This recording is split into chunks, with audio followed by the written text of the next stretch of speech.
Zion come, waiting for the kingdom come. It is in my heart, it is in my heart, it is in my heart, the peace I seek. It is in my heart, it is in my heart, it is in my heart, the joy I seek.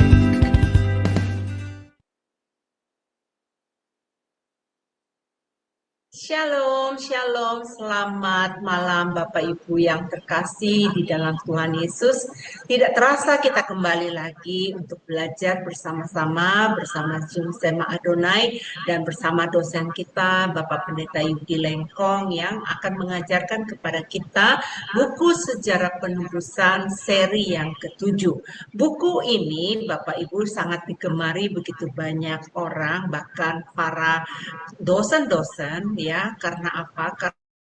Karena pengajaran tentang hukum yang diberikan Tuhan ini secara sistematis, dan buku ini adalah buku pertama di dunia yang menjelaskan secara detail.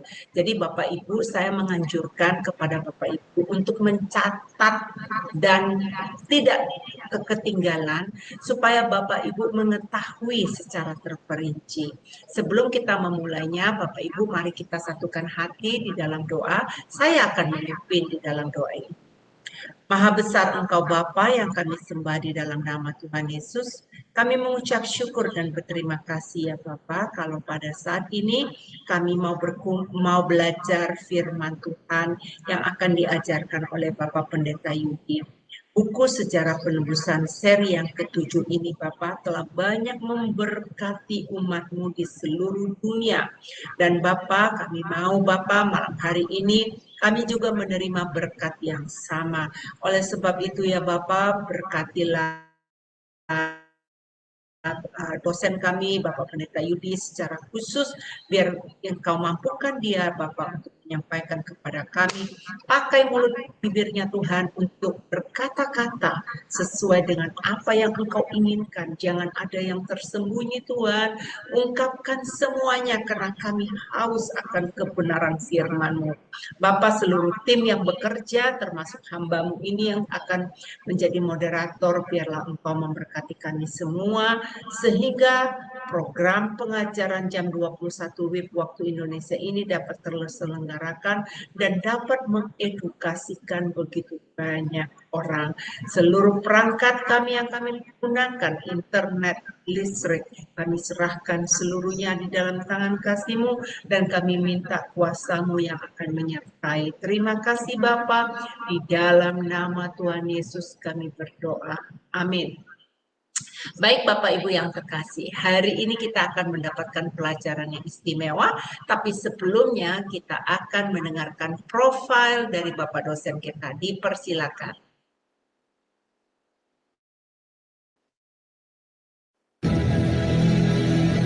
Halo semua, berjumpa kembali dengan tema Adonai. Dan pada kesempatan kali ini kita akan berkenalan dengan pembicara kita, yakni Bapak Pendeta Yudi M. Lengkong, dan berikut adalah profil singkat dari beliau. Nama lengkap Pendeta Yudi PM Lengkong, Eskom, MDiv MTH Demin.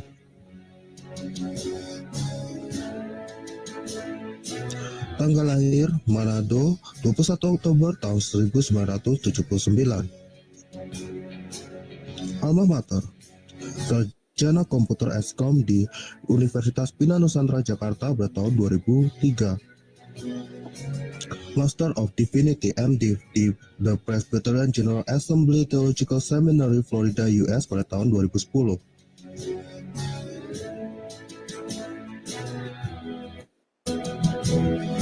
Doctor of Ministry Demin di Barry Theological Seminary, Florida, US pada tahun 2015.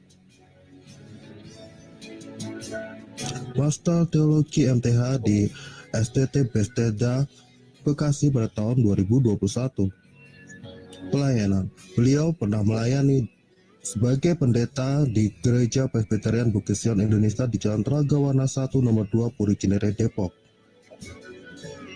Pembicara seminar buku seri Sejarah Penebusan untuk Yayasan Damai Sejahtera Utama Depok. Dosen di STT Gasmos Mission Jakarta. Dan sekarang beliau melayani sebagai pendeta di Presbyterian Bukit Sion Indonesia di Jalan Ciliwung nomor 5 Purwantoro, Kecamatan Blimbing, Kota Malang, Jawa Timur. Ya, demikian profil dari Bapak Pendeta Budi. Kita tidak meragukan lagi, dan beliau sudah lama berkecimpung dalam hal mengajar, dan kita akan menerima berkat ya. Bapak Ibu siapkan waktu, dan kita akan menyambut Bapak Pendeta Yudi. Dipersilakan untuk memberikan pemaparan kepada kami.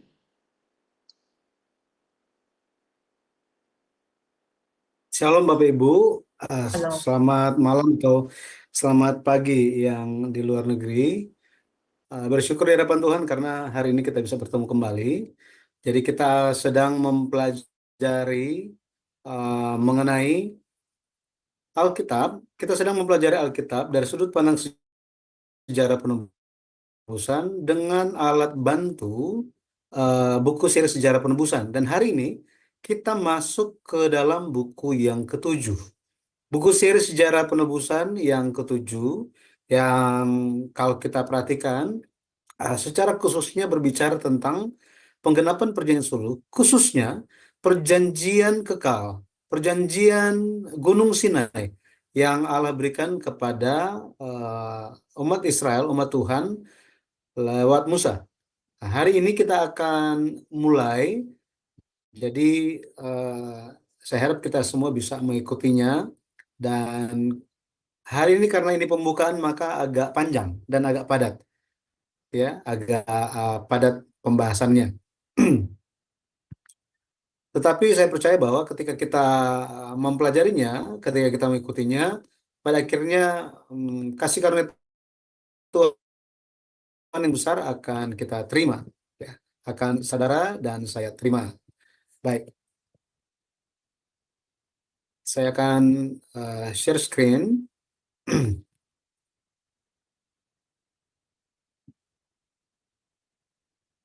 Baik, tema kita hari ini adalah hubungan perjanjian Sinai dan Yesus Kristus.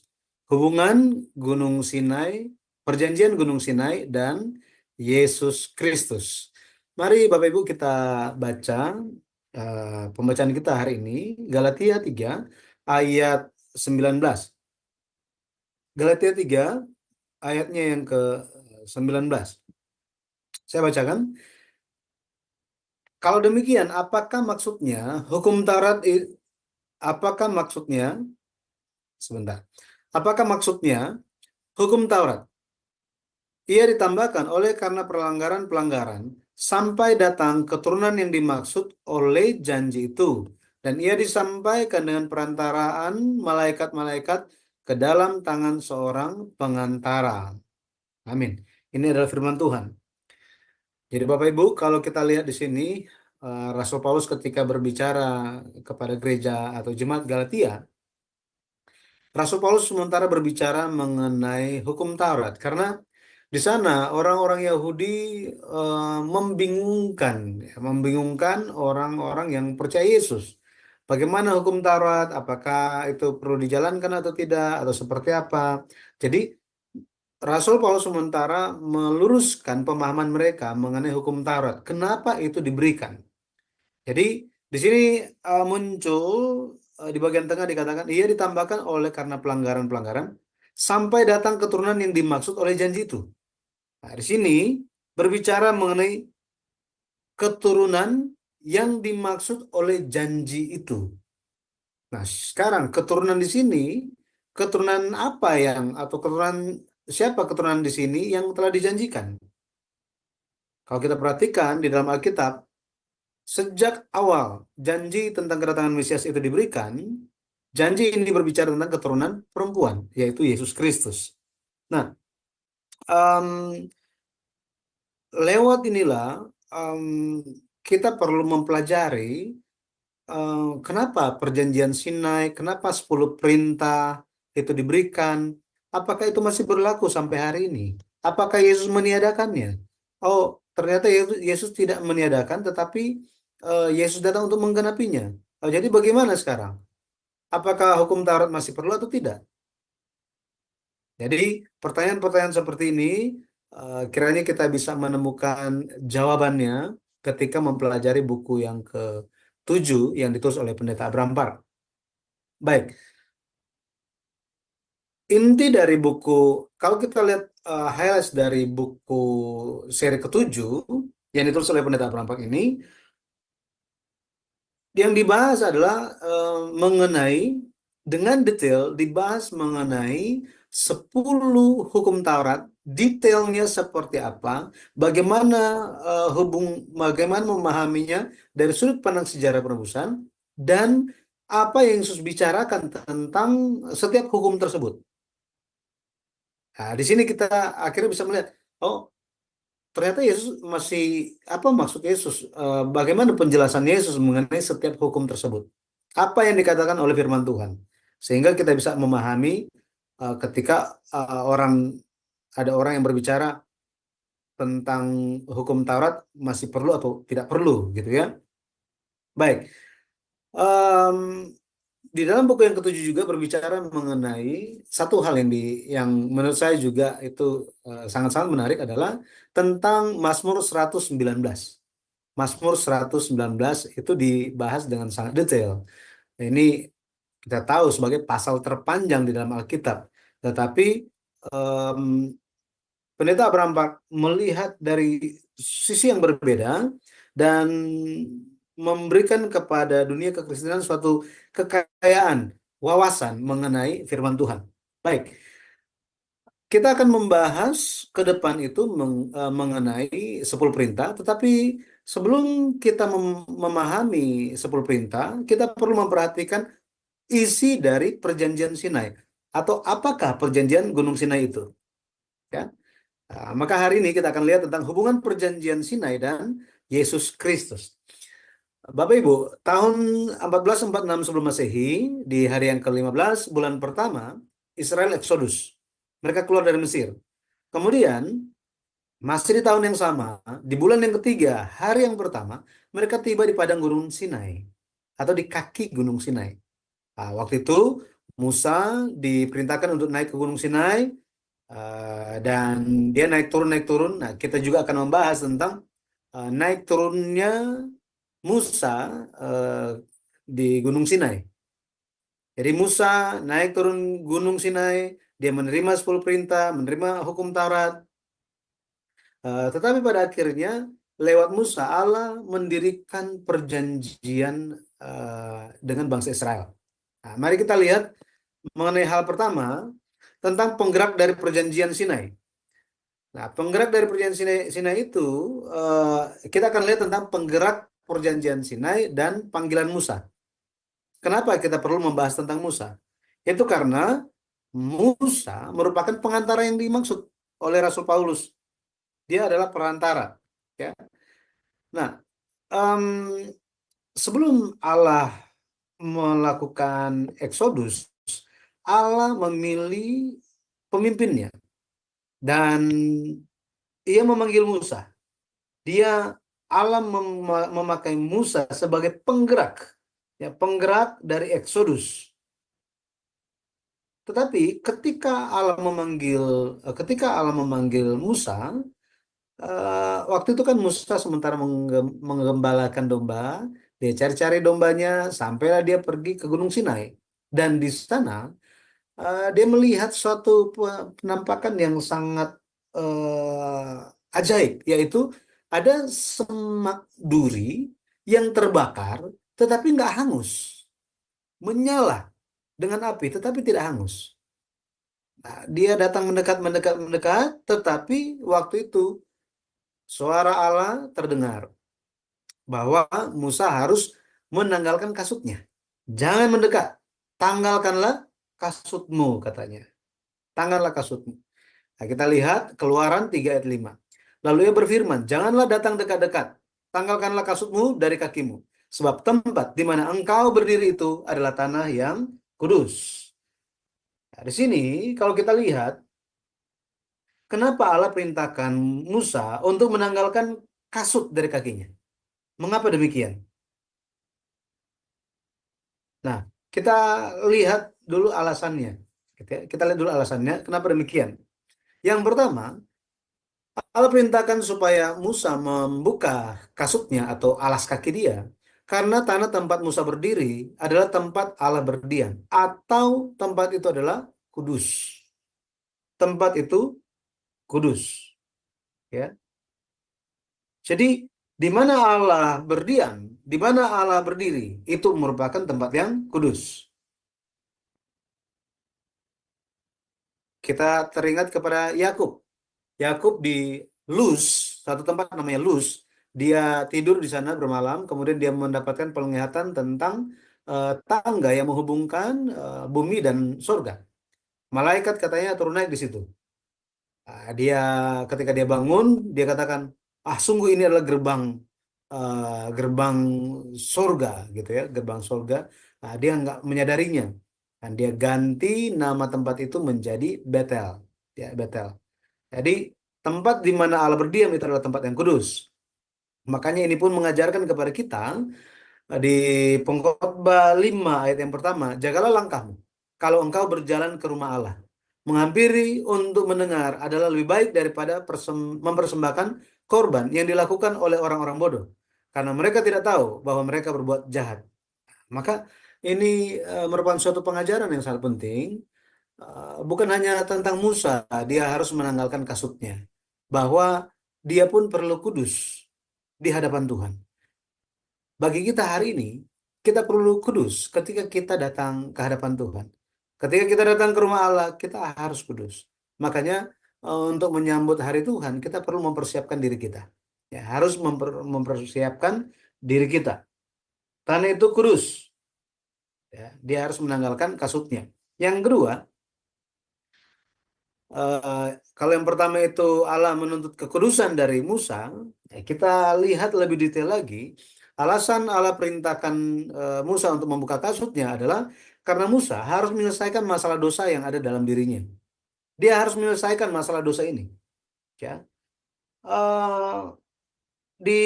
Kalau kita lihat di dalam rumah kita nggak pakai sepatu gitu ya. Kebiasaan kita biasanya seperti itu kan. Dan mungkin budaya beberapa tempat berbeda, tetapi kita memakai alas kaki itu di dalam Alkitab alas kaki itu atau jejak kaki itu menunjuk kepada tempat di mana kita pergi. Tempat di mana kita pergi. Dan alas kaki kita yang paling tahu kemana saja kita pergi. Gitu ya. Kita sudah pernah pergi kemana, dan kemana. Itu sebabnya dalam pengembaraan kehidupan Musa, kasut dia itu, atau Musa sendiri, digambarkan lewat kasut dia, itu sudah mengembara pergi kemana-mana. Dalam kehidupan dia, ada hal yang harus dia selesaikan, khususnya masalah dosa. Kisah 7 ayat 30 dikatakan, dan sesudah 40 tahun, tampaklah kepadanya seorang malaikat di padang gurun, Gunung Sinai, di dalam nyala api yang keluar dari semak duri. Dikatakan bahwa di sini 40 tahun, Musa itu mengembara di Midian, di padang gurun Midian. Dia menjadi gembala. Ini adalah suatu kehidupan yang dia jalani selama 40 tahun. Jadi ketika Allah bertemu dengan dia di Keluaran pasal 3 itu, umurnya sudah 80. Sudah 80. Jadi Musa secara rohani dia harus menanggalkan kasut dosa dan kejahatan. Dosa dan kejahatan seperti apa? Ya, kita lihat yang pertama, dia harus melepaskan alas kaki cepat marah. Musa itu cepat marah. Masih ingat kan? Dia membunuh orang Mesir. Nah, kemarahan kalau kita lihat itu adalah rason, angkara, ya, rason, angkara. Ini menunjuk kepada kehendak manusia, kemarahan manusiawi, ya, kemarahan manusiawi. Memang ada yang kemarahan ilahi, ada. Kemarahan kudus itu ada. Allah memilikinya. Dan cucunya Imam Besar Harun, Pinehas namanya, dia juga memiliki kemarahan ilahi, kemarahan kudus. Artinya apa? Dia marah terhadap dosa, marah terhadap dosa. Itulah amarah dari Allah. Tetapi Musa dia marah itu untuk kehendak dia sendiri, untuk kehendak dirinya sendiri. Kemudian yang kedua, dia harus melepaskan alas kaki tergesa-gesa. Jadi yang pertama kita perlu ingat, jika kita merupakan orang yang dipanggil oleh Tuhan, kita perlu juga untuk melepaskan alas kaki yang cepat marah, gitu ya. Nah, kalau orang yang cepat marah, itu kalau kita baca kitab Amsal itu banyak keterima teguran, gitu ya. Yang kedua, melepaskan alas kaki tergesa-gesa. Musa itu tergesa-gesa. Ketika dia berumur 40 tahun, dia berpikir bahwa itulah saatnya bagi dia untuk menjadi pemimpin. Itu pikiran dia. Tetapi justru Allah mewujudkan kehendak Allah waktu Musa berusia 80. Jadi benar-benar kita bisa lihat Musa, dia tidak melihat kehendak Tuhan, tetapi dia tergesa-gesa bertindak. Jadi tergesa-gesa bukanlah hidup berjalan bersama dengan Allah. Nah, ini ayatnya Amsal 14 ayat 29, pasal 21 ayat 5, dan pasal 29 ayat 20. Kemudian apalagi kalau kita lihat mengenai Musa harus melepaskan dosa dan kejahatannya, dia harus melepaskan alas kaki putus asa. Putus asa. Setelah ketika dia umur 40 tahun, dia ada kasus pembunuhan, dia melarikan diri ke padang gurun Midian. Dan di daerah Midian, selama 40 tahun dia menggembalakan domba. Dia menyerah akan tugas yang telah Allah tetapkan kepadanya. Dulu udah gagal, ternyata memang saya ditolak, ya sudahlah. Kalau memang ternyata bukan lewat saya pikir lewat saya, ternyata bukan, ya udah. Akhirnya dia menyerah. Berapa lama? 40 tahun. 40 tahun dia menyerah. Hari ini kita pun jangan menyerah. Kita harus bersemangat. Ya. Putus asa itu merupakan bagian dari dosa. Kemudian kenapa Allah perintahkan untuk Musa membuka kasutnya? Yang keempat, karena Allah ingin Musa menjadi hamba Allah. Untuk menjadi hamba Allah. Di dalam Alkitab, kalau kita lihat, menjadi hamba Allah itu, menjadi hamba Allah yang sejati, itu perlu taat. Tetapi dalam ketaatan, ada beberapa syarat yang perlu diperhatikan. Yang pertama itu adalah menyerahkan kehendak dan pikiran kita kepada kehendak dan pikiran Allah. Jadi bukan kita lagi, tetapi kasih karunia Allah yang bekerja di dalam kita. Itu yang menjadi pengakuan Rasul Paulus juga. Ya. Nanti Bapak Ibu bisa lihat di Matius 16 ayat 24, betapa pentingnya untuk menyerahkan kehendak dan pikiran kita kepada kehendak dan pikiran Allah.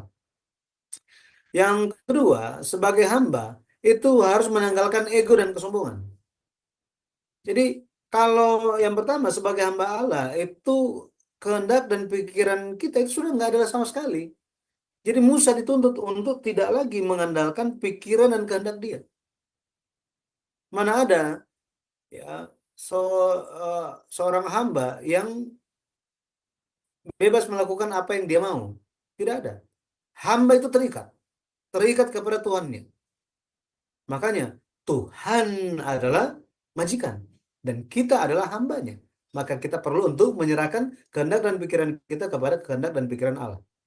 Pada akhirnya Tuhan akan bukakan jalan bagi kita, Bapak Ibu. Ya. Dan yang berikutnya harus menanggalkan ego dan kesombongan. 80 tahun, usia 80 tahun, ini paling cocok bagi Musa dipakai sebagai hamba Allah. Bagaimana dengan kita? Umur berapa kita bisa dipakai yang cocok untuk kita dipakai sebagai hamba Allah? Ya, itu masing-masing kita di hadapan Tuhan. Ya.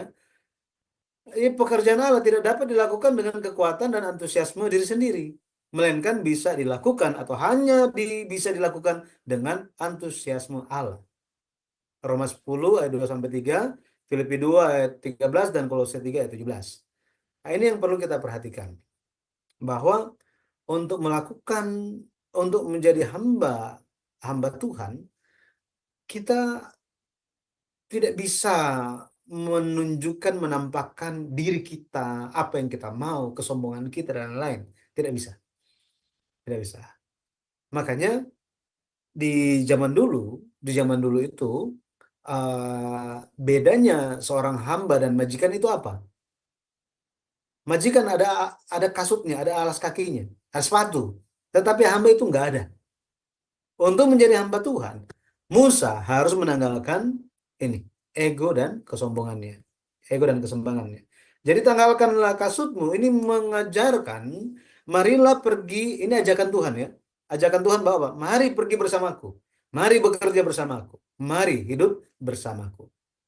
Ya, saya percaya panggilan ini pun, ajakan ini pun bukan hanya bagi Musa, tetapi bagi kita semua. Ya, baik, kita lanjut. Itu mengenai panggilan Musa. Musa yang merupakan penggerak Eksodus dan penggerak di dalam perjanjian Sinai. Dia adalah perantara.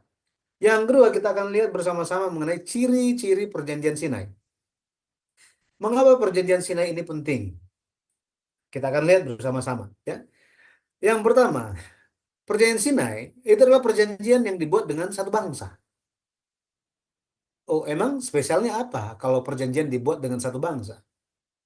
Di dalam Alkitab, sejak kitab Kejadian, sejak Adam sampai kepada Yusuf, perjanjian itu didirikan secara pribadi, secara individu, antara Allah dan pribadi itu.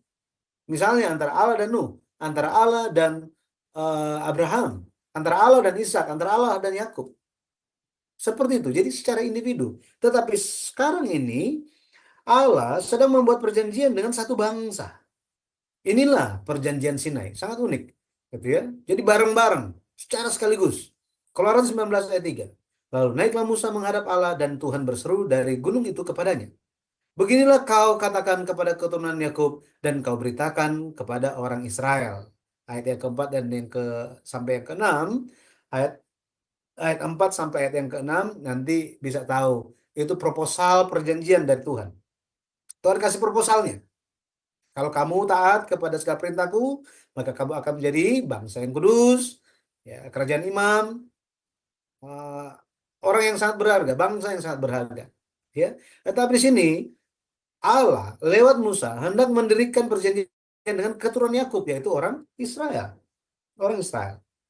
Jadi ciri yang pertama adalah perjanjian Sinai, perjanjian yang dibuat dengan satu bangsa secara luas. Yang kedua, cirinya adalah perjanjian Sinai itu adalah perjanjian yang diucapkan Allah secara langsung kepada suatu bangsa. Diucapkan secara langsung oleh Allah. Nah, ini satu hal yang luar biasa. Ulangan 4 ayat 33 dikatakan, pernahkah suatu bangsa mendengar suara ilahi yang berbicara dari tengah-tengah api seperti yang kau dengar dan tetap hidup?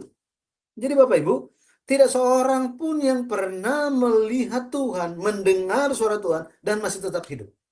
Tidak ada. Tetapi ketika Allah berbicara kepada orang Israel, mereka tetap hidup. Yang luar biasa itu. Itu sungguh-sungguh luar biasa. Jadi Allah bicaranya di mana? Allah bicara di Keluaran pasal 20. Nanti baca ya. Keluaran pasal 20. Saya kasih PR. Saya dosen kan, jadi saya kasih PR. Baca Keluaran pasal 20. Ya. Di situ bagaimana Allah berbicara. Dia sampaikan 10 perintah bagi umat Israel. Ketika bangsa Israel mendengar suara Allah, mereka berkata apa? Di Keluaran 20 ayat 19, mereka berkata kepada Musa, engkaulah berbicara dengan kami, maka kami akan mendengarkan. Tetapi janganlah Allah berbicara dengan kami, nanti kami mati, katanya. Mereka sangat ketakutan karena suara Allah itu menggelegar, ya. Jadi seperti suara guru, gitu ya. Kenapa? Karena Allah adalah Allah yang maha mulia. Suaranya itu mengguntur. Suaranya mengguntur. Luar biasa. Mereka mendengar, bayangkan mendengar. Memang ada perdebatan mengenai hal ini dari kalangan tertentu. Saya pernah eh, apa, ikut sebentar di dalam percakapan tersebut, bahwa mereka ada pandangan yang mengatakan bahwa Keluaran pasal 20 itu hanya Musa lah yang mengerti. Tetapi orang Israel mereka hanya dengar kilat sambar menyambar, hanya guru saja, hanya guntur saja. Mereka tidak mendengar suara Allah. Nggak jelas, gitu ya. Hanya Musa yang mendengar. Kenapa ya mereka berpikir seperti ini? Oh, alasan mereka berpikir seperti itu karena mereka tidak setuju dengan yang namanya audible. Istilah audible, mungkin Bapak Ibu pernah dengar mengenai hal ini. Artinya apa? Kemampuan seseorang untuk mendengar suara Tuhan. Oh, Tuhan sementara berbicara kepada saya. Saat ini Tuhan sementara berbicara kepada saya. Nah, eh, hal-hal tersebut ditantang oleh tidak tidak sesuai dengan pandangan-pandangan yang lain, sehingga mereka bilang, oh ada bukti Tuhan berbicara kepada bangsa Israel langsung kok. Jadi bukannya tidak mungkin Tuhan berbicara langsung kepada saya. Nah, seperti ini, gitu ya. Nah, mengenai audible saya tidak mau bahas di sini, tapi kita kembali lagi. Orang Israel mendengar apa adanya suara Tuhan, ya. Makanya Ulangan 4 ayat 33 bicara demikian. Ciri yang ketiga, perjanjian Sinai merupakan perjanjian yang pertama kali ditulis. Perjanjian yang pertama kali ditulis. Selama ini semuanya lewat suara, lewat apa ya? Hanya dari mulut ke mulut aja. Artinya dari mulut Allah kepada ini tokoh yang bersangkutan, gitu ya. Jadi hanya dengan suara. Tetapi kali ini perjanjian Sinai itu dituliskan. Dalam hal ini perjanjian-perjanjian yaitu hukum Taurat itu dituliskan, tetapi secara khusus ada 2 loh batu yang ditulis oleh Allah. Keluaran 32 ayat 16. Kedua loh itu ialah pekerjaan Allah, dan tulisan itu ialah tulisan Allah, ditukik pada loh-loh itu. Ditukik, diukir, dipahatkan. Referensinya Ulangan 9 ayatnya yang ke-10. Jadi 10 perintah itu dituliskan ke dalam 2 loh batu. Ya, 2 loh batu ini. Nanti kita akan lihat kapan 2 loh batu ini diberikan kepada Musa, dan setelah itu hancur, kapan dia naik lagi dan dia terima loh batu yang baru, ya. Yang keempat, kita lihat ciri Gunung Sinai, perjanjian Sinai. Jadi perjanjian Sinai adalah perjanjian praktis yang harus dijaga di tanah perjanjian. Artinya apa? Perjanjian Sinai itu merupakan perjanjian yang bukan hanya secara dokumen saja, tetapi ini merupakan isi perjanjian yang harus dijaga lewat perbuatan hari-hari, lewat praktek hari-hari, praktek kehidupan hari-hari. Kita lihat Keluaran 23 ayat 20. Sesungguhnya aku mengutus seorang malaikat berjalan di depanmu untuk melindungi engkau di jalan dan untuk membawa engkau ke tempat yang telah kusediakan. Di sini dikatakan, sedikit demi sedikit aku akan menghalau mereka dari depanmu sampai engkau beranak cucu sedemikian hingga engkau dapat memiliki negeri itu. Keluaran 23 ayat 30. Jadi Allah telah menyediakan tanah janji, yaitu Kanaan bagi orang Israel. Tetapi untuk hidup di tanah janji ada cara-cara atau ada kebiasaan, ada pola hidup yang harus dimiliki oleh umat perjanjian.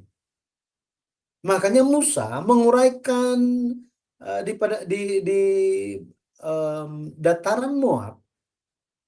Kitab Ulangan itu berisi tentang penyampaian Musa di dataran Moab. Itu kitab Ulangan tentang Musa menguraikan dengan lebih detail mengenai hukum Taurat. Ya, mengenai hukum Taurat. Kenapa demikian? Supaya mereka bisa menjaga identitas, perbuatan, tindakan, bahkan pola pikir dari umat perjanjian yang akan masuk ke dalam tanah janji. Bapak Ibu, kenapa kita perlu mempelajari Alkitab? Kenapa? Apa keuntungannya bagi kita untuk mempelajari Alkitab? Keuntungannya adalah supaya kita tahu nanti ketika masuk surga itu harus ngapain. Supaya kita tahu. Supaya kita tahu. Kita diperlengkapi hari ini. Gitu ya. Oh, ya, percaya Yesus selamat. Amin, puji Tuhan. Tetapi ada aturan lainnya. Ada aturan. Banyak orang yang percaya Yesus di dunia ini nggak masuk surga. Banyak. Apalagi pendeta.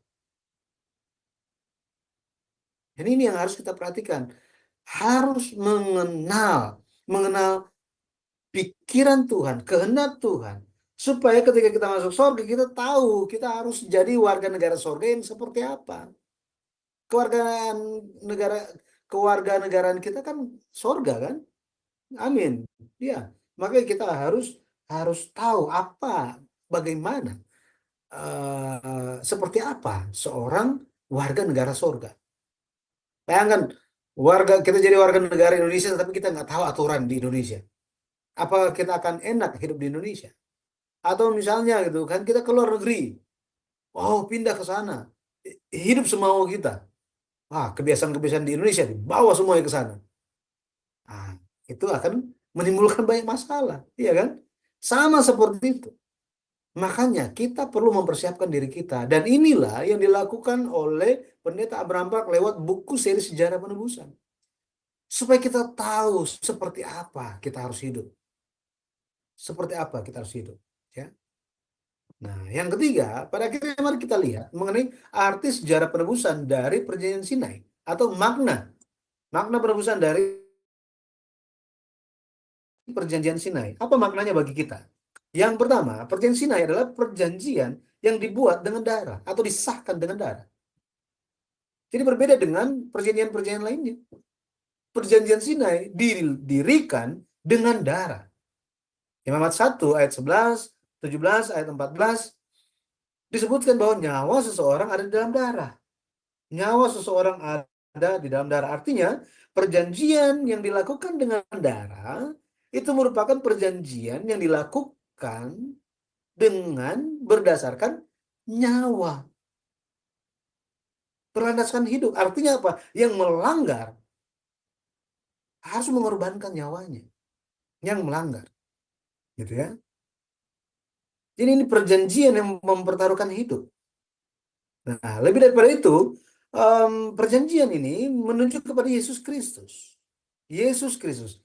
Bapak Ibu masih ingat ketika Yesus dalam perjamuan yang terakhir, Paskah yang terakhir itu, sebelum Yesus pergi ke Taman Getsemani, Yesus makan Paskah dengan murid-muridnya. Yesus katakan, inilah tubuhku. Ya kan? Inilah tubuhku. Ketika menunjukkan roti itu. Kemudian ketika berbicara mengenai darah, inilah darahku. Ini katanya apa? Darah perjanjian. Darah perjanjian. Perjanjian yang baru. Nah, di perjanjian lama, kalau kita lihat bagaimana perjanjian Sinai ini ditegaskan, ini Musa memercikan darah ke 3 tempat. Yang pertama di atas mezbah, yang kedua di kitab perjanjian, yang ketiga dipercikan kepada bangsa itu, bangsa Israel. Mari kita lihat ayat-ayatnya ya. Kita lihat Keluaran 24 ayat yang ke-8. Di situ dikatakan kemudian Musa mengambil darah itu dan menyiramkannya pada bangsa itu serta berkata, inilah darah perjanjian yang diadakan Tuhan dengan kamu berdasarkan segala firman ini. Jadi kalau kita lihat ada satu ayat saya terskip. Jadi di ayat yang ke-6 Keluaran 24 ayat 6 dikatakan, sesudah itu Musa mengambil sebagian dari darah itu, lalu ditaruhnya ke dalam pasu, sebagian lagi dari darah itu disiramkannya pada mezbah itu. Jadi yang pertama ditaruh di mezbah, dipercikan ke mezbah. Yang kedua kepada umat, ya, kepada umat. Loh, terus yang di kitab perjanjian itu ada di mana? Nah, itu dicatatnya di perjanjian baru. Mari kita lihat di kitab Ibrani. Ibrani 9 ayat 19 dikatakan, sebab sesudah Musa memberitahukan semua perintah hukum Taurat kepada seluruh umat, ia mengambil darah anak lembu dan darah domba jantan serta air dan bulu merah dan hisop, lalu memerciki kitab itu sendiri dan seluruh umat. Jadi ada kitab kan di sini ya? Ada kitab. Maka inilah darah perjanjian, ya, darah perjanjian. Bagaimana perjanjian ini mengikat, dan pada akhirnya inti dari perjanjian itu adalah umat Israel harus menjaga setiap perintah hukum Taurat, harus menjaga. Karena semua itu dibacakan lebih dulu, terus ditanya, apakah kalian setuju? Amin, kami akan melakukannya. Dibaca lagi, apakah kalian akan melakukannya? Amin, kami akan melakukannya. Jadi mereka bilang iya. Nah, jadi bagaimana Yesus menggenapinya? Yesus menggenapinya kenapa? Umat Tuhan, mereka tidak menjalankan perintah Allah. Mereka melanggar hukum Tuhan. Bahkan sampai Yesus datang, mereka masih melanggar hukum Tuhan. Semua firman yang disampaikan, mereka langgar. Pada akhirnya, supaya mereka itu diampuni, supaya mereka itu ada damai dengan Allah, apa yang harus dilakukan? Itulah darah perjanjian baru. Ya. Perjanjian baru lewat darah Yesus Kristus. Jadi Yesus yang meresikokan, ya, mempertaruhkan nyawanya, dan dia berikan itu semuanya di atas kayu salib. Jadi perjanjian itu adalah milik Allah, tetapi Allah sendiri yang menggenapinya bagi kita. Kalau kita yang menggenapi, kita tidak menggenapinya, kan? Kita melanggar sebagai manusia. Hasilnya apa? Hasilnya kita harus mati. Tetapi bukan kita yang mati. Yesus mati untuk kita semua. Haleluya. Gitu ya. Haleluya. Tentu perlu kita sadar gitu ya setelah itu. Kemudian makna penebusannya yang kedua, perjanjian Sinai adalah perjanjian dengan pengantara. Perjanjian dengan pengantara. Pengantara menunjuk kepada seorang yang menjadi perantara antara dua pihak. Dalam hal ini Musa pengantara antara orang Israel dan Allah di perjanjian lama. Tetapi di perjanjian baru, Yesus menjadi pengantara antara Bapa dan umat manusia. Di perjanjian yang baru. Makanya di kitab Ibrani dikatakan apa? Kitab Ibrani 9 ayat 15. Kalau demikian, apa maksudnya hukum Taurat? Ia ditambahkan oleh karena pelanggaran sampai datang. Oh, maaf, ini bukan Ibrani ya. Ini Galatia. Maaf. Galatia, ini adalah Galatia 3 ayat yang ke-19. Ini maaf, ini salah ditulisnya. Ya. Kalau demikian, apakah maksudnya hukum Taurat? Ia ditambahkan oleh pelanggaran sampai datangnya keturunan yang dimaksud oleh janji itu, dan ia disampaikan dengan perantaraan malaikat-malaikat ke dalam tangan seorang pengantara. Jadi hukum Taurat itu mengikat sampai Yesus datang. Sampai Yesus datang. Pada akhirnya Yesus yang menggenapi hukum Taurat itu. Yesus yang menggenapinya. Dan apakah kegenapan hukum Taurat itu? Itu adalah kasih. Nah, Yesus genapi semuanya. Berikutnya, makna sejarah penebusannya dari perjanjian Sinai. Perjanjian Sinai adalah perjanjian untuk dijaga seluruh keturunan atau seluruh generasi. Seluruh generasi. Jadi kalau kita lihat perjanjian ini yang di awal saya bilang tadi, hukum Taurat kan itu sudah lama, itu sudah dulu, nggak ada hubungannya, nggak kontekstual lagi, tidak bisa diaplikasikan lagi di zaman sekarang ini, nggak relevan. Tapi tahukah kita semua bahwa perjanjian Sinai itu Allah dirikan bukan hanya terikat kepada mereka yang hidup di zaman itu, tetapi juga berbicara tentang mereka yang nanti, yang belum ada di zamannya Musa. Kita lihat Ulangan 5 ayat 2-3. Tuhan Allah kita telah mengikat perjanjian dengan kita di Horeb. Bukan dengan nenek moyang kita Tuhan mengikat perjanjian itu, tetapi dengan kita yang ada di sini pada hari ini.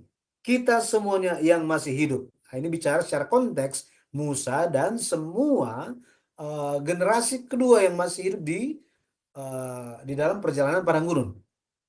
Generasi pertama udah mati semuanya, kecuali Yosua dan Kaleb. Ya, kemudian ada suku Lewi dan lain-lainnya.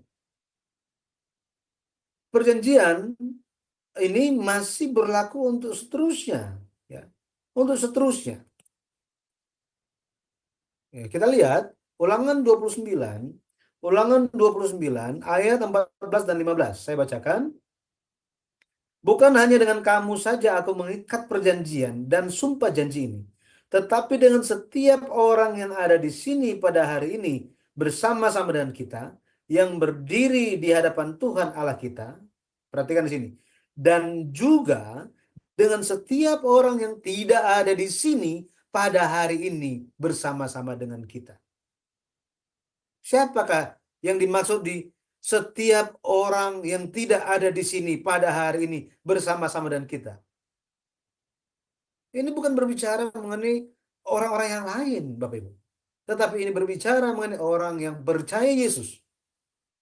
Bagi mereka yang percaya Yesus, terikat dengan perjanjian Sinai ini. Terikat.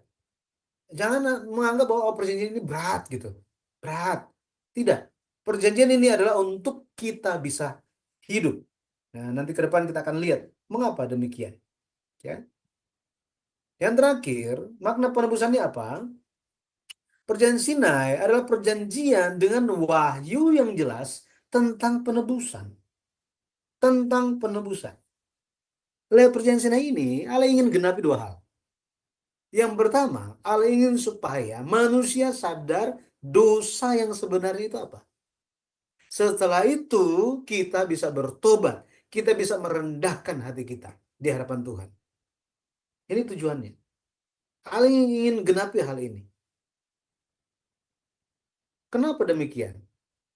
Roma 3 ayat 20 dikatakan, sebab tidak seorang pun yang dapat dibenarkan di hadapan Allah oleh karena melakukan hukum Taurat. Karena justru oleh hukum Taurat orang mengenal dosa. Roma 3 ayat 20. Maksudnya apa? Maksudnya, hukum Taurat itu diberikan supaya orang tahu, oh ini dosa. Oh iya jangan lakukan. Oh iya jangan lakukan. Tetap saya kok melanggar ya.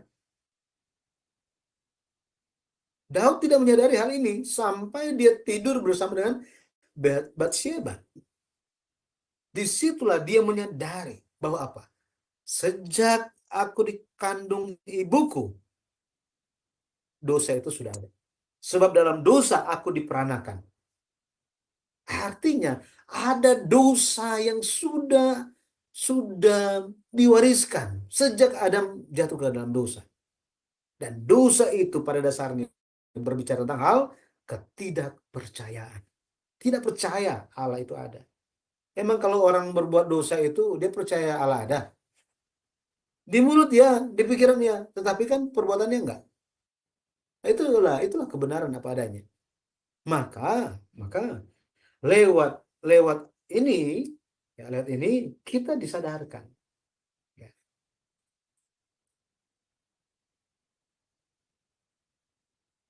Roma ya. Kalau kita lihat Roma 7 ayat 7 sampai 10, 7 sampai 10 ini karena ini penting saya buka saja ya. Saya buka ayatnya karena ini terlewat tadi. Nah, kita akan lihat bersama-sama Roma pasal 7. Kita akan lihat ayat yang ke-7 sampai 10. Ayat 7 sampai 10. Jika demikian, apakah yang hendak kita katakan? Apakah hukum Taurat itu dosa? Sekali-kali tidak. Sebaliknya justru oleh hukum Taurat aku telah mengenal dosa. Karena aku juga tidak tahu apa itu keinginan. Kalau hukum Taurat tidak mengatakan jangan mengingini. Tetapi dalam perintah itu dosa mendapat kesempatan untuk membangkitkan di dalam diriku rupa-rupa keinginan. Sebab tanpa hukum Taurat, dosa mati. Dahulu aku hidup tanpa hukum Taurat. Akan tetapi sesudah datang perintah itu, dosa mulai hidup. Sebaliknya aku mati. Dan perintah yang seharusnya membawa kepada hidup, ternyata bagiku justru membawa kepada kematian. Nah, ini maksudnya apa? Awalnya orang nggak tahu, oh ini boleh, ini nggak boleh, oh ingin itu, nggak tahu gitu ya. bahwa Allah sangat mendetail mengenai hal tersebut.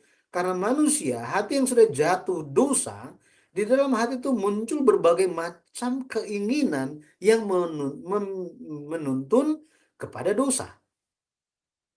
Karena hati manusia yang sudah jatuh dosa, ada baik, ada jahatnya juga. Makanya Allah katakan apa yang boleh, apa yang tidak boleh. Ketika itu diberikan, akhirnya sadar kan, oh, udah nggak boleh yang itu. Tetapi keinginan itu karena masih daging, keinginan itu muncul dan mungkin kalau saya lakukan nggak apa-apa ya. Muncul seperti itu. Pada akhirnya hukum Taurat itu di sini dikatakan, dan perintah yang seharusnya membawa kepada hidup ternyata bagiku justru membawa kepada kematian. Maksudnya apa? Jika menjaga perintah itu tidak melanggarnya, maka akan hidup. Tapi karena tidak bisa mengontrol kedagingan, pada akhirnya mati. Seperti ini, ya. Jadi lihat hukum Taurat. Allah ingin kita menyadari dosa kita, dan kita pun ingin supaya, dan kita akan berseru kepada Allah, tolong ampuni saya, tolong kuduskan saya hari ini. Besok, tolong kuduskan saya, tolong ampuni saya, tolong jaga saya. Besoknya lagi, lusa, seperti itu terus menerus.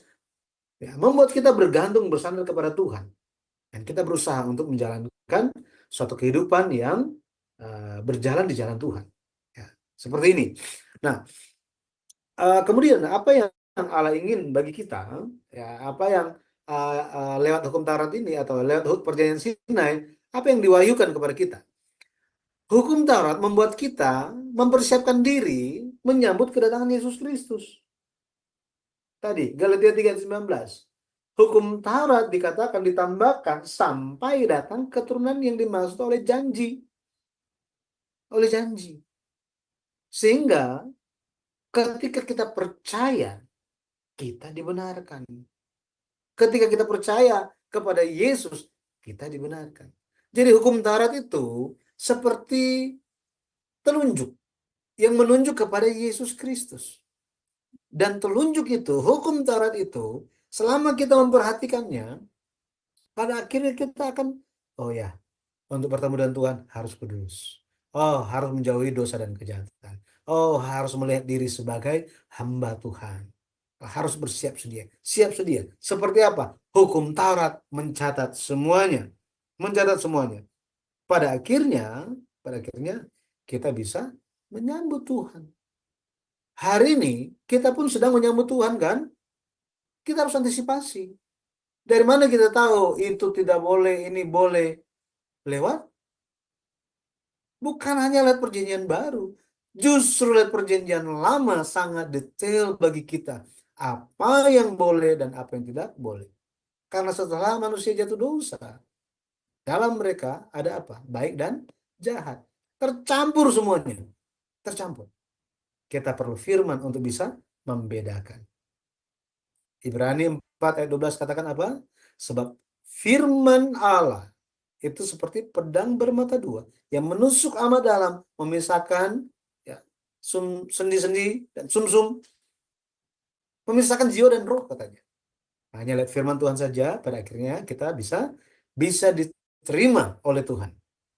Saya berdoa kiranya kita semua bisa terus ikut ya, dan kita lihat bagaimana sebenarnya Allah memberikan hukum Taurat bukan supaya kita mati, tetapi untuk memberikan kita hidup.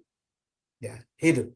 Supaya kita jaga hubungan kita dengan Tuhan dan jaga hidup orang. Jangan cuma jaga sibuk dengan hidup sendiri. Kita juga harus peduli dengan kehidupan orang yang lain.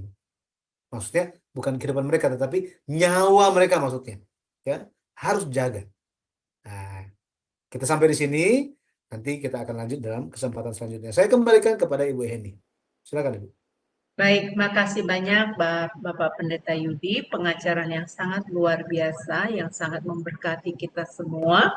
Jadi kita mengerti apa hubungan perjanjian Sinai dan Yesus Kristus. dengan begitu banyak poin-poinnya yang telah kita pelajari. Mungkin Bapak Ibu belum pernah mendengarkan sebelumnya, tetapi hari ini Bapak Ibu telah mendengarkan, tapi jangan puas sampai di sini karena buku seri yang ketujuh masih banyak pengupasannya.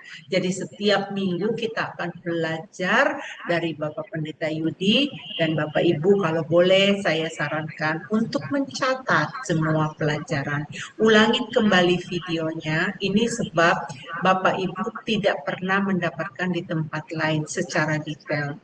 Dari pengakuan dunia, buku ini sangat memberkati banyak orang di belahan dunia, dan ini Bapak Ibu boleh banggakan dan Bapak Ibu bisa pakai di dalam gereja Bapak Ibu untuk mengajar, untuk membagikan firman.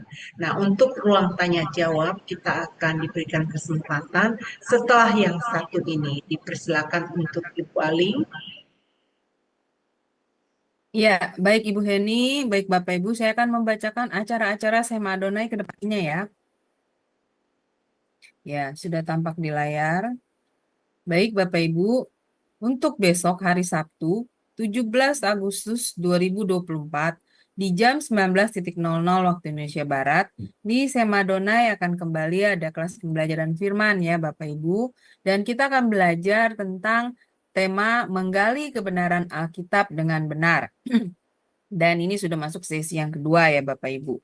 Dan yang menjadi narasumbernya adalah Pak Pendeta Dr. Hudus Pardede MTH, dan moderatornya adalah Ibu Aling, saya sendiri.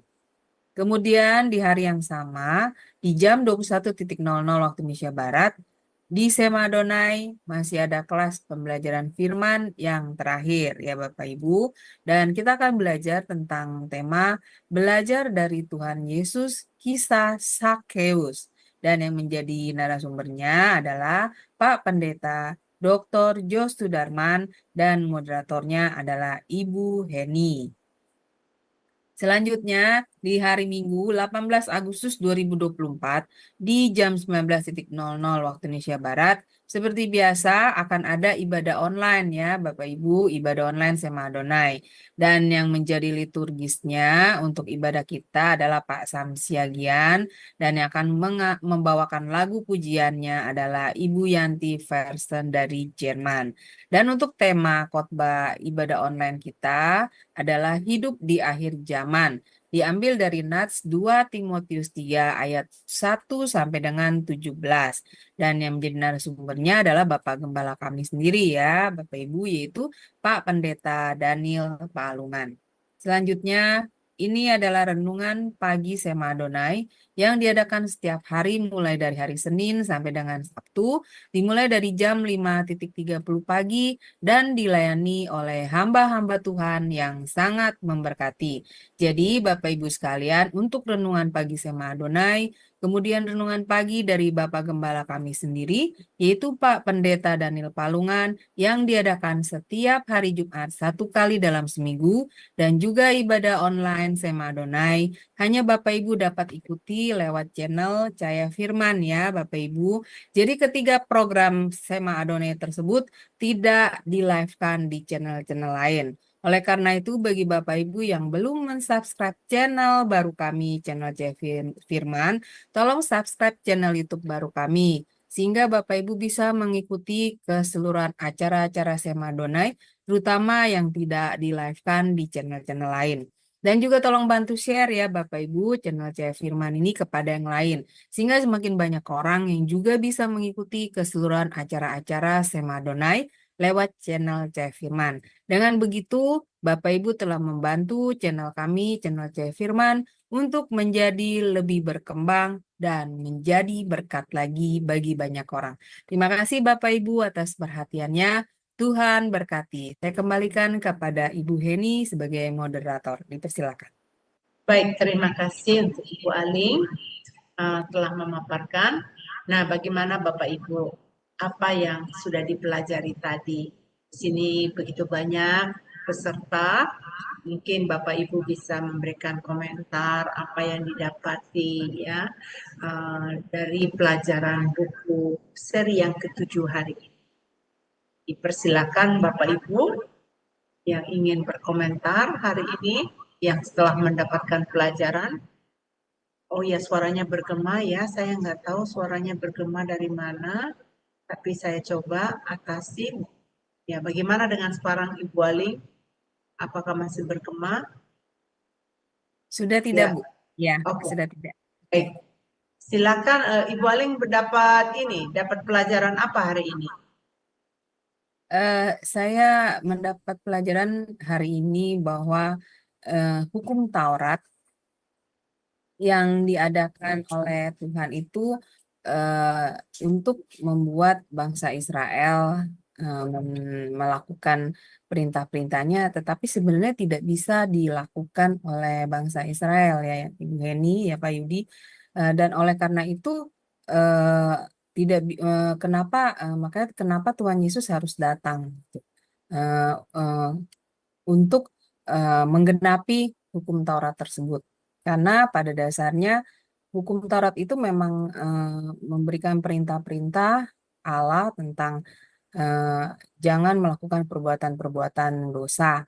Tetapi bangsa Israel tidak mampu melakukannya. Oleh karena itu Allah itu merancangkan karya penyelamatan lewat Yesus Kristus yang harus datang ke dunia menggenapi hukum Taurat tersebut. Sehingga setiap orang yang menerima Yesus sebagai juru selamat dan mereka mendapat kasih karunia pengampunan ketika mereka tidak mampu melakukan hukum Taurat tersebut.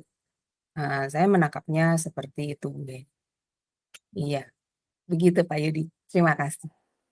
Ya, luar biasa ya. Berarti sangat mengagumkan ya untuk Aling sendiri. Mungkin baru pertama kali kah mendengarkan pelajaran ini? Maksudnya di Betul, buku untuk tentang hukum ini ya. Oke, betul, Bu. wow, luar biasa. Tadi saya itunya gini yang saya terkesima ya. Maksudnya eh, Musa kan orangnya sangat marah tadi kan gitu kan, pemarah gitu. Nah, sampai Tuhan itu eh, mendidik dia gitu kan. Dan waktu yang dia pikir dia umur 40 dia bisa bereaksi gitu kan, tapi ternyata waktunya Tuhan ada proses ya sampai umur 80 tahun. Nah, ini saya rasa ya Bapak Pendeta Yudi bukan hanya terhadap Musa ya, jadi terhadap semua kita umat Tuhan juga diperlakukan sama ya sama Tuhan ya. Tunggu waktunya Tuhan. Persilakan Pak Yudi. Ya, jadi seperti yang Ibu bilang, waktu setiap orang itu beda-beda. Tetapi waktu Tuhan itu selalu sama. Itu selalu sama. Dan ketika tahu waktunya Tuhan, ada juga orang yang nggak mau, ada juga yang mau nanti gitu, nanti gitu. Tetapi mengenai Musa, ya memang seperti itu. Kita perlu juga hari ini untuk menyadari waktu Tuhan dalam berbagai hal. Bahkan entah itu di dalam apa namanya pelayanan kita atau pekerjaan kita atau dalam keluarga atau dalam apapun. Karena Alkitab sendiri pun bilang bahwa segala sesuatu ada waktunya, gitu. Ada masanya. Makanya kita perlu untuk ikut masa itu, bukan ikut musim-musim itu, tapi mengikut yang menentukan masa-masa itu, ya waktu-waktu itu. Kalau memang waktunya Tuhan harus jalan, ya jalan. Dan ketika kita harus berjalan, kadang-kadang, nah ini kayaknya belum waktunya, tunggu sebentar lagi. Tiba-tiba tiang awannya udah bergerak, mau nggak mau harus ikut, gitu. Jadi tetap ikut, tetap ikut, tetap ikut. Pada akhirnya dengan mengikuti waktunya Tuhan, kita akan terbiasa. Nah, makanya saya selalu pikir hari Tuhan itu merupakan latihan yang sangat baik. Wow, Hari betul. Tuhan adalah waktu yang sangat baik untuk kita latihan. Bahwa ketika hari Tuhan itu kita harus siap-siap, ya kan? Karena itulah waktu Tuhan. Yang lain itu seperti kita yang menentukan waktunya. Tetapi hari Tuhan itu merupakan waktu yang Allah miliki. Nah, Ya, kita harus ikut itu. Nah, nggak secara keseluruhan, kalau secara modern sekarang, ada juga yang terlalu berat untuk hal itu, dengan berbagai alasan, dengan berbagai pertimbangan, tetapi setidaknya kita perlu untuk ingat hari itu adalah hari Tuhan untuk kita bisa dikuduskan, dan ingat latih tentang waktu Tuhan. Kita harus menyembah, kita harus hadir, ya, seperti itu. Ya, Eh, ya ini boleh bertanya, boleh Ibu Tina, coba saya baca ya Bu Tina ya. Salam Bu Heni, Bapak Pendeta, bolehkah aku tanya tentang buah malapetaka? Kok aku nggak bisa Makpela. malpeda ya, rohaninya Pak. Oke, ini memang tidak bersamaan dengan pertanyaan yang pelajaran hari ini, tapi saya rasa Pak Pendeta Yudi mungkin tidak keberatan untuk menjawabkan ini. Karena dia sedang mengerjakan PR-nya juga, dia sedang mengikuti pelajaran buku sejarah penebusan. Mungkin ini salah satu PR dia dari Pendeta Ellen. Silakan Pak. Gua Makpela itu merupakan fondasi dari hak kepemilikan tanah Kanaan, gitu. Kenapa? Karena Abraham dikuburkan di sana, Ishak dikuburkan di sana, Yakub dikuburkan di sana. Jadi Abraham, Ishak, Yakub semuanya dikuburkan di situ, gitu ya. Dari sudut pandang sejarah penebusan, ya, ini sebenarnya di buku kedua ada, nanti Ibu Tina bisa baca di situ tentang kematian dari Sarah, ya, kematian Sarah itu membuat kesedihan, tetapi membuat apa ya? Itu menjadi satu cara bagi Abraham untuk ada alasan untuk memiliki tanah Kanaan. Ada alasan. Gua Makpela itu merupakan bukti hak kepemilikan tanah. Itu hak kepemilikan tanah, gitu ya. Itu merupakan suatu bukti nyata bahwa orang yang ada di sana adalah orang yang beriman. Abraham, Ishak, Yakub itu adalah orang yang beriman. Itu bapak leluhur iman, ada di sana. Pada akhirnya tanah itu bisa dimiliki karena ada bukti, ya. Kalau kita mau tarik ke zaman sekarang ini kita perlu ada bukti iman. Ya, harus ada bukti iman, baru kita bisa mengklaim bahwa itu adalah milik kita. Seperti itu. Oh, itu adalah milik kita. Buktinya apa? Kerajaan sorga itu adalah milik kita. Buktinya apa? Apakah ada iman di dalam kita? Ini yang perlu diperhatikan. Karena kalau kita lihat mengenai tulang itu merupakan hal yang mendasar dari manusia, gitu ya. Oh, waktunya sudah berlalu mau bagaimanapun, tulangnya tetap ada di situ. Makanya Yusuf katakan apa? Nanti ketika Allah melawat kalian, terus bawa kalian keluar dari Mesir, jangan lupa saya juga. Bawa saya juga. Makanya Musa membawa tulang-tulang Yusuf sini. Bukan dikatakan mengenai tubuh Yusuf, apanya Yusuf, secara khusus tentang tulang. Itu kan menarik kan? Tulang. Dibicarakan mengenai tulang. Kenapa tulang? Gitu ya.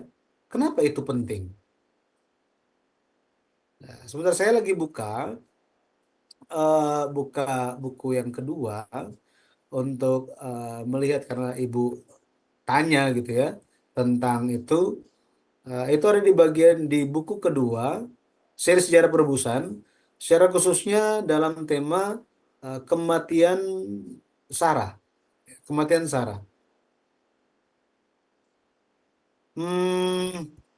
Cuma ini ya mungkin nanti saya sambil lihat lagi. Cuma tadi yang tadi saya katakan, itu merupakan bukti iman kepemilikan tanah. Bukti kepemilikan tanah. Hari ini pun kita harus memiliki bukti iman kita. Tanpa iman, tanpa iman, Yakub nggak mau balik ke sana. Benar ya? Ingat, Yakub menikmatinya itu di Mesir. Tanpa iman, dia nggak mau balik ke Kanaan. Khususnya ke Gua Makpela. Dia spesifik. Yakub katakan hal itu. Jadi, dengan iman itulah, maka kita akan kembali ke surga. Maka Gua Makpela menggambarkan kepada kita apa? Gua Makpela menggambarkan kepada kita bukti iman. Bukti iman kita untuk bisa masuk ke dalam kerajaan surga. Ya, makanya arti kata Makpela, arti nama Makpela itu artinya tanah atau gua 2 lapis. Gitu. 2 lapis. Dan Gua Makpela ini pada akhirnya lewat Gua Makpela itu keturunan-keturunan Abraham mulai tersadarkan, oh iya, itu kampung halaman. Oh iya, itu tanah janji. Ya, hari ini bagi kita perlu iman untuk bisa kembali ke tanah janji. Tanpa itu apa dasar apa yang kita miliki, gitu ya? Dasar apa yang kita miliki? Alasan apa untuk kita pulang? Nggak kenal siapa-siapa juga kan di sana kan? Buat apa kembali ke sana? Oh, di sana ada yang saya kenal. Siapa yang ada di sorga? Ada Yesus bagi kita. Ya, ada Yesus bagi kita. Karena kita mengenal Dia dan Dia mengenal kita dengan iman ya, makanya kita mau ke sana karena ada di sana. Gitu. Jadi ya saya harap kita semua pun bisa ingat bahwa tanah air kita adalah surga, kampung halaman surgawi. Mari kita pulang ke sana, gitu ya, Betul. sesuai dengan waktu Tuhan. Nanti bisa baca mengenai hal itu di Ibrani pasal 11, di sekitar ayat 13 dan sekitarnya, nanti bisa baca tentang tanah air surgawi kita. Ya, demikian Ibu. Ya, Ibu Tina yang ada di Arab Saudi, bagaimana? Apakah sudah menjawab pertanyaannya? Saya berharap Ibu sudah terjawab ya Bu ya. Sembari kerja, makanya dia cuma ketik aja. Nah, saya menarik sekali dengan pertanyaan tadi Ibu Tina, itu luar biasa ya, Bapak Pendeta Yudi. Di situ saya belajar satu perjanjian yang Tuhan berikan kepada Abraham, satu bangsa yang besar ya. Jadi dengan dia membayar itu kan padahal kan dia dikasih gratis ya, mau ditawarkan dikasih gratis, tetapi dia nggak mau gratis, tapi dia bayar. Jadi itu satu cap bahwa dia memiliki tanah Israel, jadi berdirinya bangsa Israel. Waktu saya mendapatkan pelajaran itu, wow, sangat amazed buat saya pribadi, luar biasa bagaimana Tuhan menuntun dari setiap kejadian demi kejadian sehingga Abraham itu menjadi bapak bangsa Israel ya. Nah, itu mengenai pertanyaan Ibu Tina tadi yang ada di Arab Saudi. Nah, kemudian bagaimana Bu Tina, ini udah dibuka mute-nya, silakan ada lagi. Iya, makasih Bu. Oke, Ya, saya mau menjelaskan, saya kan dulu nggak tahu ya Pak, kalau bahwa orang yang mau masuk ke tanah Kanaan itu harus melalui tubuh saja kan, seperti itu. Tapi ternyata pas saya mengikuti sejarah penebusan mengenai tentang tulang Yusuf, karena pada sebelum Yusuf meninggal pun Yusuf sudah memberikan nasihat ataupun wasiat kepada Musa ataupun Yosua. Nah, terus ternyata Yusuf mengatakan bahwa jangan lupa jika engkau keluar dari Mesir, karena pada suatu saat Tuhan akan mengeluarkan kalian dari Mesir ke Kanaan. Ternyata di situ tulang-tulang Yusuf tidak dilupakan, padahal pada waktu itu kan zaman itu begitu ekstrimnya ya mengenai kerusuhan-kerusuhan itu. Tetapi yang saya salut dengan Yosua dan Musa, kok tidak pernah lupa dengan tulang-tulang Yusuf yang beratnya 1 ton itu, gitu loh. Jadi kita dengan iman kita kepada Tuhan, kalau kita benar-benar beriman, itu Tuhan selalu memudahkan jalan kita. Seperti itu loh Pak. Jadi saya mikir gini, Tuhan mengatakan bahwa Yusuf kembali ke tanah Kanaan, walaupun itu dengan tulangnya. Karena yang saya pelajarin, 4 keturunan Abraham. Ini saya yang baru saya lihat, yang baru saya tahu nih Pak. 4 keturunan Abraham siapa gitu loh. Ini saya yang selalu gali. Sedangkan Abraham cuma ada 2. Ya taruh 1 Abraham, kedua Ishak, ketiga Yakub. Yang keempatnya siapa? Kalau bukan anak-anak rohani kita. Betul nggak Pak? Yaitu termasuk Yosua. Karena Yosua kembali ke tanah Kanaan. Seperti itu, benar nggak sih Pak? Menurut saya seperti itu. Yusuf. Ya, jadi ketika berbicara mengenai Yusuf, memang semua itu kan bermula dengan janji Allah kepada Abraham, bahwa Abraham akan memiliki keturunan, bahwa Abraham akan memiliki tanah Kanaan. Tetapi ada proses di dalam keturunan Abraham memperoleh tanah Kanaan itu sebagai tanah milik. Ada suatu proses dan proses itu akan terus terjadi dan akan kembali, itu adalah keturunan keempat. Nah, keturunan keempat itu berbicara mengenai, kalau tadi bilang kan, yang pertama itu, keturunan pertama itu Abraham, yang kedua Ishak, yang ketiga Yakub, yang keempat itu adalah 1 dari 12 anak Yakub. Dan ternyata yang kembali ke tanah Kanaan itu adalah Yusuf. Jadi dia adalah keturunan yang keempat yang dimaksud di kejadian pasal 15 gitu ya. Generasi 15 ya Pak, Yusuf itu. Gimana? Yusuf generasi ke-15 ya bukan? Bukan. Jadi kalau kita lihat secara isi perjanjian Sulu, nanti bisa lihat mungkin ada, kita dulu pernah belajar ini di waktu mempelajari buku yang kedua. Jadi temanya adalah penggenapan perjanjian Sulu atau perjanjian Sulu dan penggenapannya. Nah, itu dibahas kenapa Abraham adalah keturunan yang pertama. Kenapa Ishak keturunan yang kedua? Kenapa bukannya Ismail? Kenapa Yakub yang adalah keturunan ketiga bukannya Esau? Ini kan sulung kan Esau. Ismail juga yang sulung. Nah, kenapa Yusuf yang menjadi keturunan yang keempat, sedangkan dia anak yang ke-11? Gitu. Dia anak yang ke-11, tetapi kok dia jadi seperti anak sulung?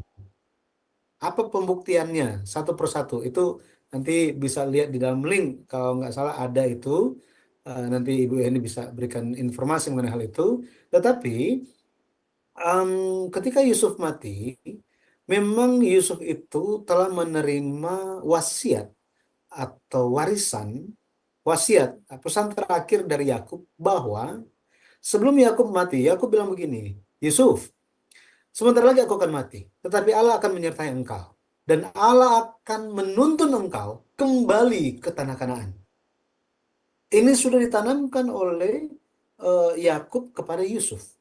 Makanya Yusuf ketika menjelang kematiannya, kalau kita baca di Kejadian pasal 50, di bagian akhir, dikatakan bahwa Yusuf memberi pesan kepada keturunan-keturunannya, kepada anak-anak Israel, ya, kepada kaum keluarga Israel. Nanti Tuhan akan lawat kalian. Aku sebentar lagi aku akan mati, tetapi Allah akan melawat kalian. Nanti ketika Allah datang membebaskan kalian, jangan lupa saya juga. Setelah itu Yusuf mati. Sejak Yusuf mati sampai orang Israel keluar itu ada ratusan tahun. Ada ratusan tahun di antara mereka. Itulah perbudakan di Mesir. Ya, itulah perbudakan di Mesir. Ketika mereka keluar dari tanah Mesir, disitulah Musa memimpin, dan Musa dia lewat lewat kalau kita lihat orang Israel tidak melupakan, ya, tidak melupakan. Musa pun nggak lupa. Ya, kenapa? Karena Tuhan yang suruh ingat yang telah Yusuf perintahkan kepada kalian. Makanya Musa membawa tulang-tulang Yusuf. Buat apa dibawa? Betul. Ya kan?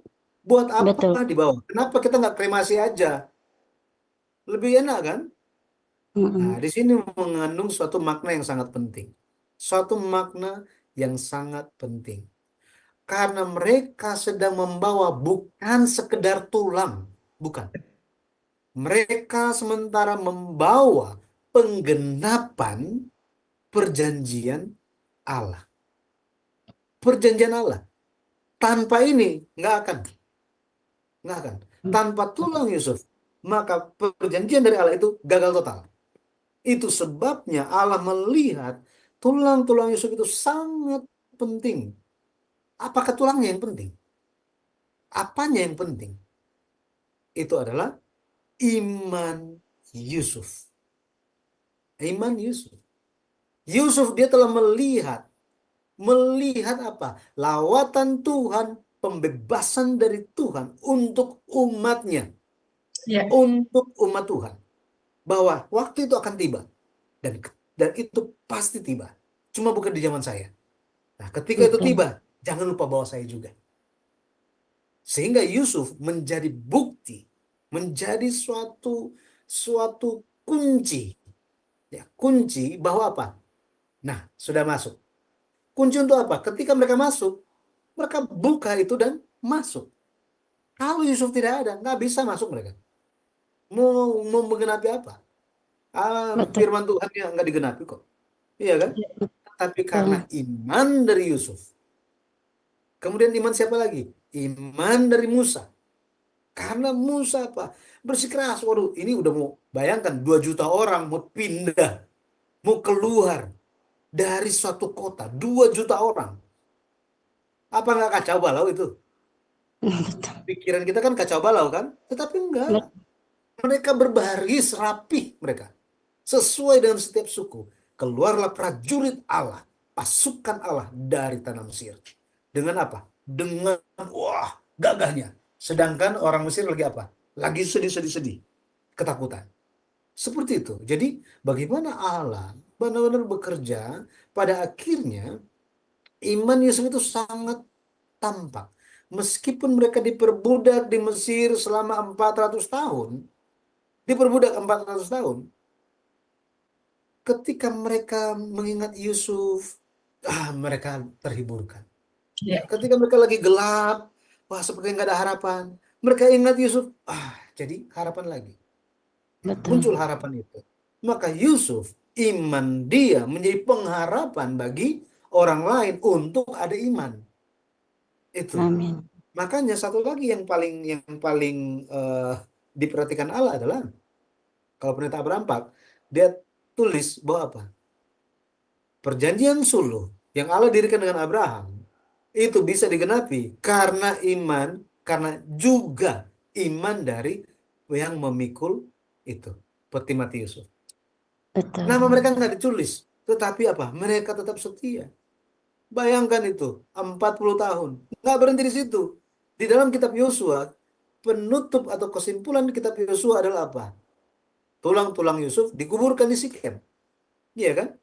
Kitab Yosua itu nggak langsung selesai dalam 1-2 tahun, 16 tahun. Jadi orang-orang yang telah memikul peti mati Yusuf itu selama berapa tahun? 40 tambah 16, 56 tahun. Apakah bisa kita mempertahankan iman kita selama 56 tahun? Nah ini yang menghiburkan kita. Ternyata ya mereka pasti saling menghiburkan satu sama yang lain. Kita pun pasti bisa.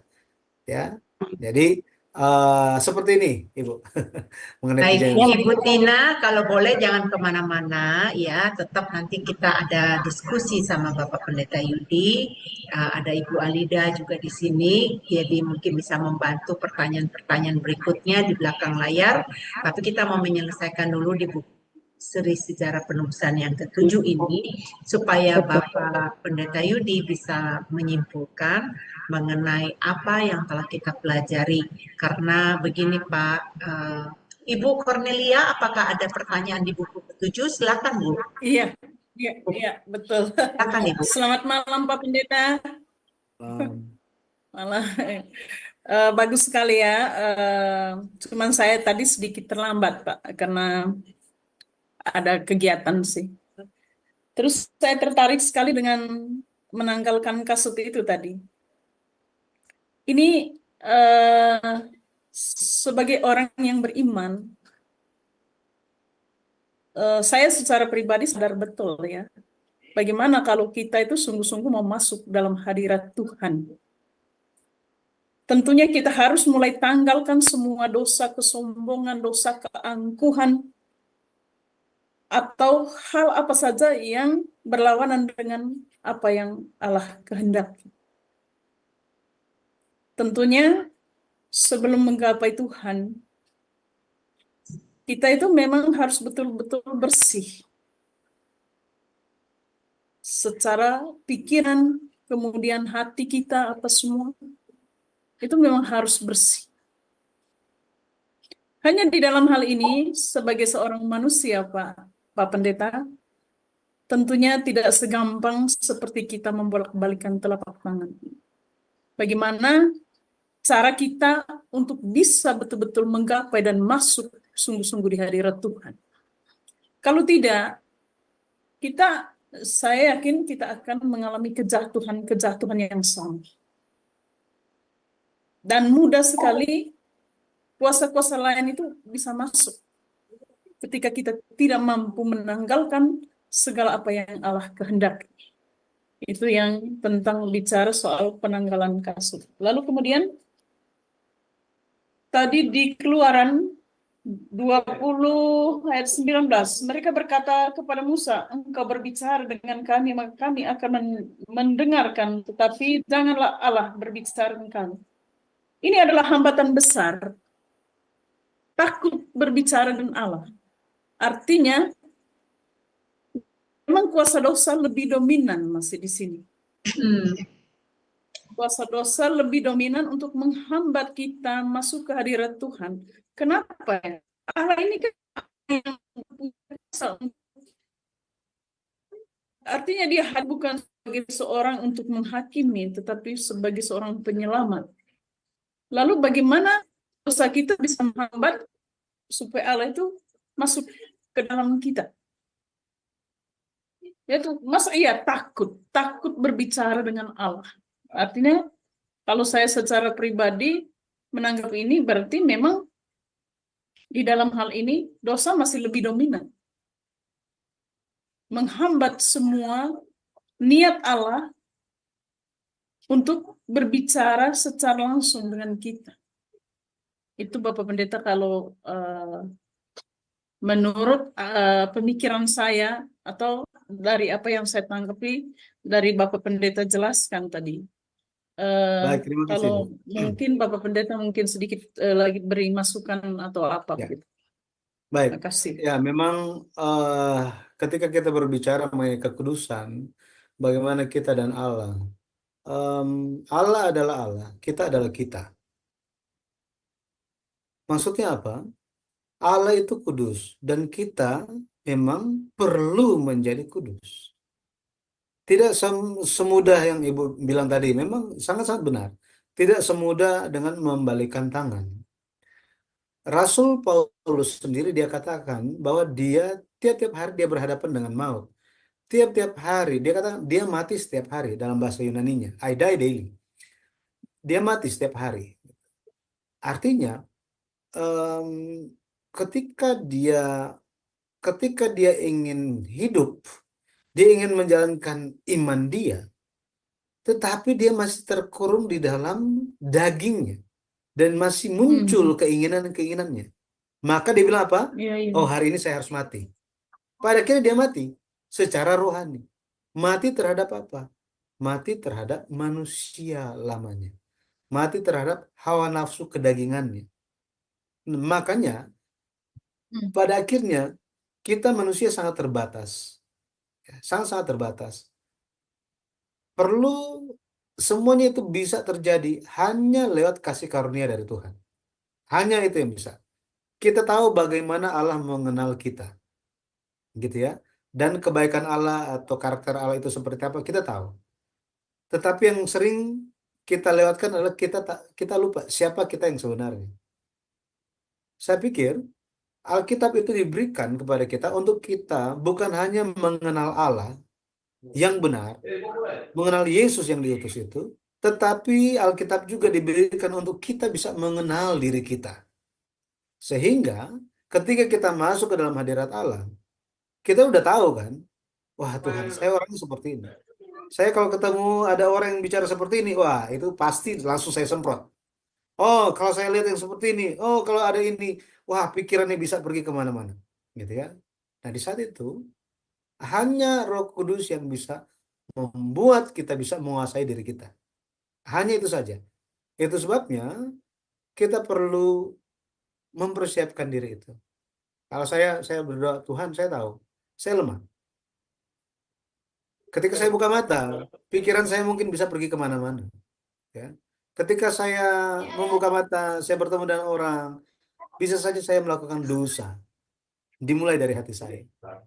Tuhan tahu. Tuhan tolong saya. Nah ini, Tuhan tolong saya. Roh Kudus tolong bimbing saya. Gitu. Setiap saat. Setiap saat. Kita tahu kapan diri kita akan muncul. Di saat itu, Roh Kudus tolong saya. Mau muncul lagi, Roh Kudus tolong saya. Gitu. Pada akhirnya kita mulai sedikit demi sedikit. Gitu. Sedikit demi sedikit. Nah, hal yang berikutnya, tadi saya lupa tentang apa tadi.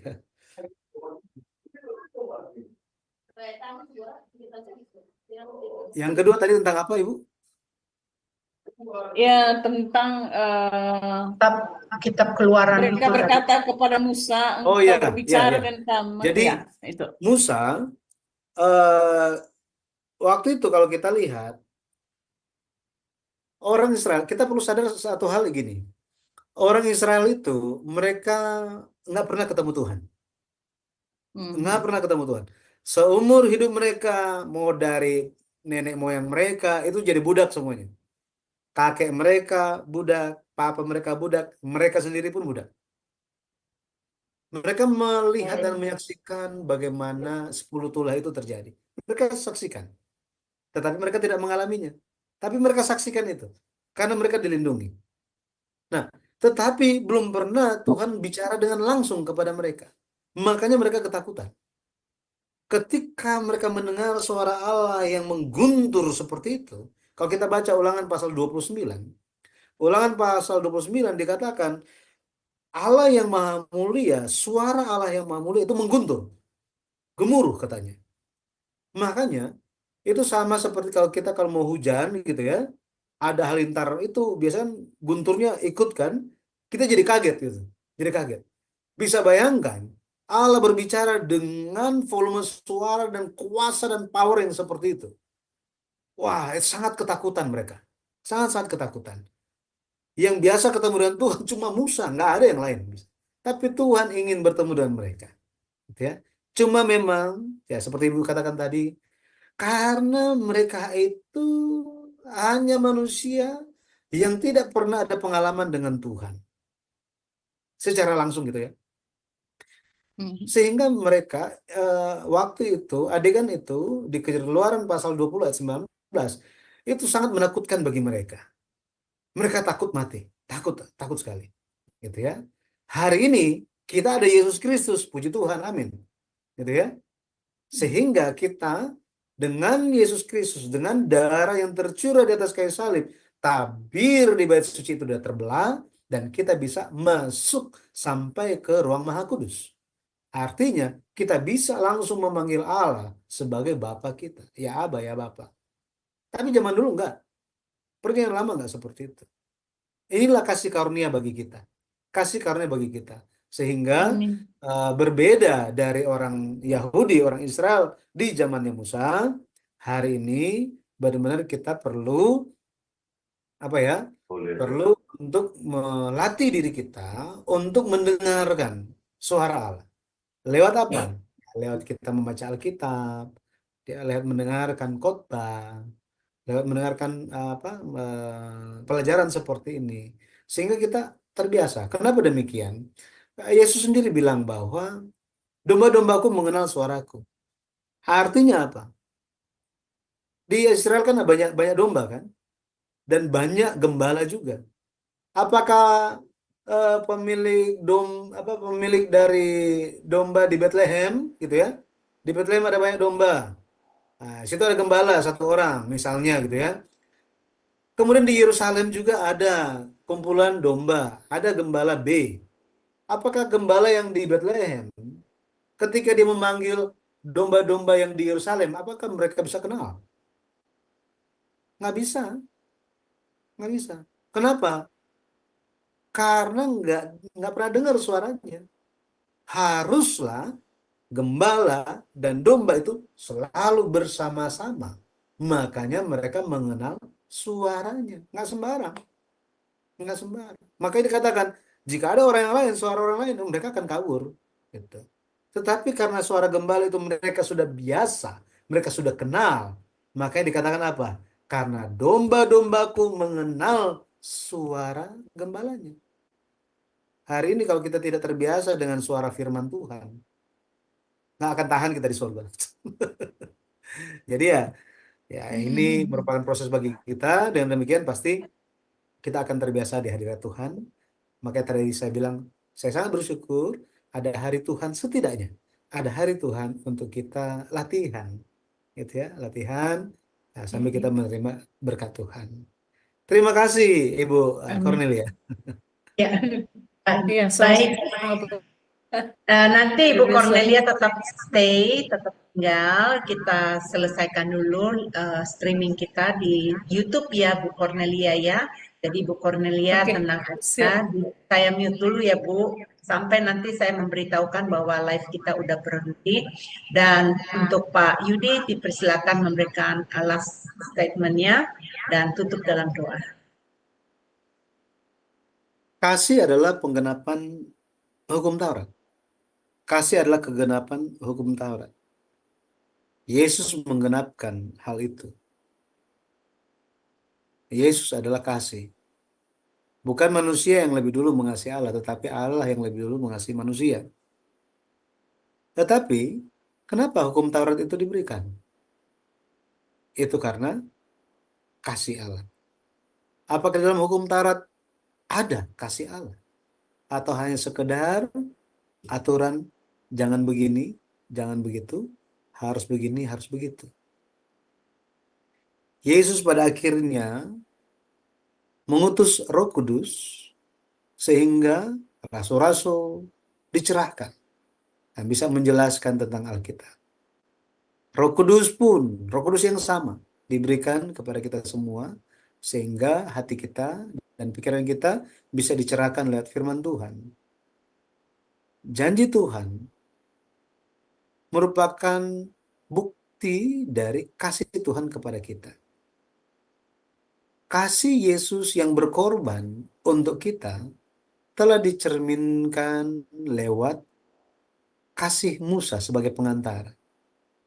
Siapakah yang mau menjadi perantara, naik turun Gunung Sinai setinggi 2000 meter 7 kali, supaya bisa menjadi umat Tuhan?